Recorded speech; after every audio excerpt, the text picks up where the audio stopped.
और शुरुआत से हम डिस्कस कर रहे हैं कि रेलवे स्टॉक्स में अच्छी खासी तेजी हमें देखने को मिल रही है।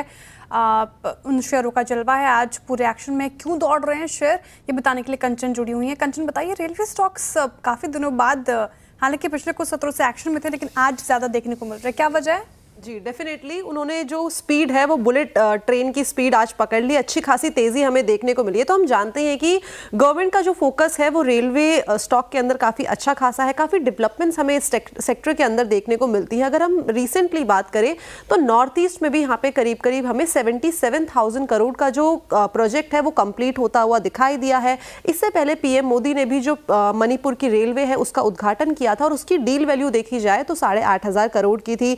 अमृत भारत ट्रेन को लेके सरकार काफी ज्यादा अग्रेसिवली काम कर रही है और यही नहीं बल्कि न्यू कोचेस के ऊपर भी जो फोकस है वो बढ़ता हुआ नजर आ रहा है। ये तो बात थी ओवरऑल सेक्टर की, लेकिन इस टाइम पे मैं बात करूं स्टॉक स्पेसिफिक, वहां पे भी जो ऑर्डर बुक है वो काफी ज्यादा रोबस्ट साइड में देखने को मिली है। सबसे पहले अगर हम रेलटेल की ऑर्डर बुक देखें तो देखिए अगस्त से लेकर सितंबर तक हमें यहाँ पे करीब करीब 1,140 करोड़ के जो ऑर्डर है वो आते हुए दिखाई दिए हैं। यही नहीं बल्कि अगर हम बात करें आरवीएनएल की तो 10 सितंबर को यहाँ पे भी एक अच्छा खासा जो ऑर्डर है वो हाथ लगता हुआ दिखाई दिया है। लोएस्ट बिडर के तौर पे जो आरवीएनएल है वो उभर के आया है 170 करोड़ के ऑर्डर के।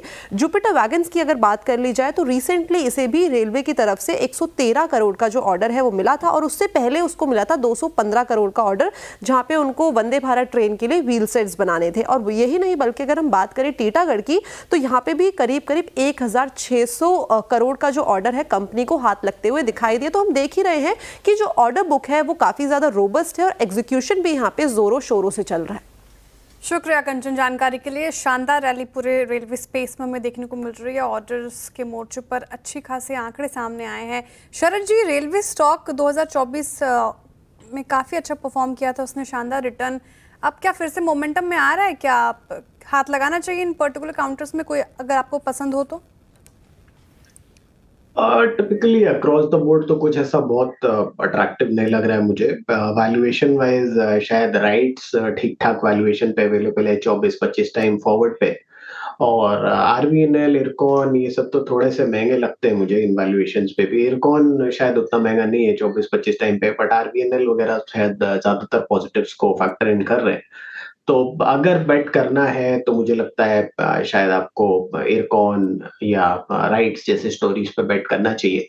आईआरएफसी वगैरह पे हम पहले बहुत बुलिश थे, लेकिन अब मुझे लगता है जैसे जैसे वो प्राइवेट प्रोजेक्ट्स को भी फंडिंग करने की बात कर रहे हैं तो एनपीए वाला रिस्क वापस आ जाता है, तो अब वहां पे ध्यान देने की गुंजाइश कम है। तो अगर आपको लेना है तो मुझे लगता है इरकॉन या राइट्स जैसी स्टोरी शायद